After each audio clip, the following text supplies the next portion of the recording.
tēnā koutou te whānau, ko Dino vi tōku ingoa, no te whānau web, or wepu ki Waiheke. Kia ora tātou, my name's Dino Ogilvie. I'm one of the descendants of the web whānau from Waiheke Island, and we go back to Pori Pōkai Te Roinga, from the Hapu, or the sub-tribe of Urikaraka, and Ngāti Paua is our area. Sure. So my name is Linda Simpson, and I've been living in Waiheke for about just over 10 years now. And I got involved at the tail end of the Waiheke Collective's efforts on Te Karawaio Waiheke, which was their first major project in the predator-free world. And about a year ago, we talked about, well, what should the next big project be? And it was decided marine would be a good place to go.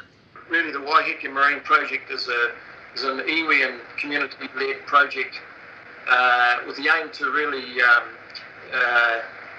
restore and enhance that marine space. We know that, particularly from the recent Hauraki Gulf, the State of the Gulf report, that the Gulf is not in good shape, but we think we have got an opportunity to work together and make a difference in that space. So what we're trying to achieve is a really broad-based conversation where we try and get all the important voices together to discuss the state of the Gulf, the state of the waters around Waiheke, I should say, and what might be able to be done about that. Well, the aim really is to see if we can come up with something where we have a co-management approach to that marine space. The concept of ahumoana would be a great way to do that, and I think we've got the passion in the local community and in partnership with Mana Whenua, we can do that. And we're really not trying to guide anything to a conclusion. We want to hear everybody's viewpoint, everybody's ideas of what could be done, and create not one little solution, but a broad-based range of things that we could do together to try and improve the health of the ocean environment here.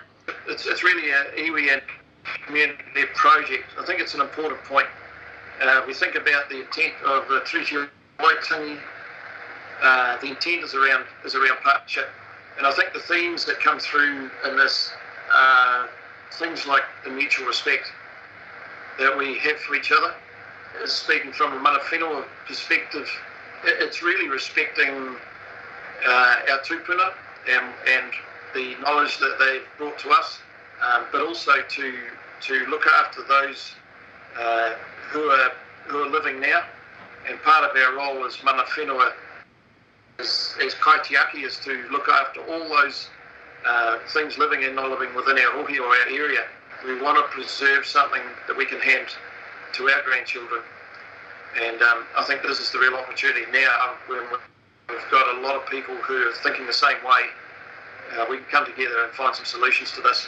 The Conversations in Isolation series has a little bit of a double meaning there.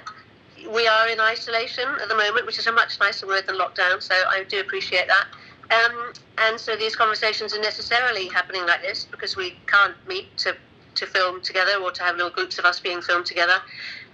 But we also often, when we think about our personal views on the state of the world, on the state of the environment, on conservation, on marine protection, we probably have those conversations in isolation too. I think we tend to seek out like-minded people, and so you're not actually broadening your knowledge base when you do that. So there's a little bit of that as well, and hence it's really important for us to try and capture all of the voice groups in this, because otherwise we are just picking people in isolation, and that's really what we're trying not to do. There's groups like people from local community, you've got fishers and boaties, conservationists, youth, people with larger land interest, for example, marine businesses, scientists, so getting a scientific approach, and then you've got agencies and politicians, so local board and council, for example, and then in partnership with Mana Whenua.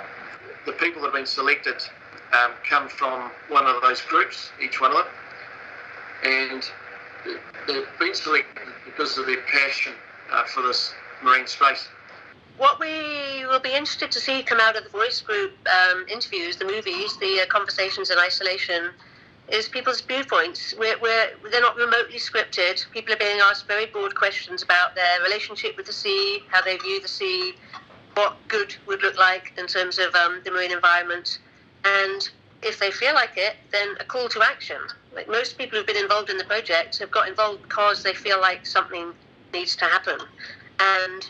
But everyone has a different perspective on that. So really interested to see how they all come out.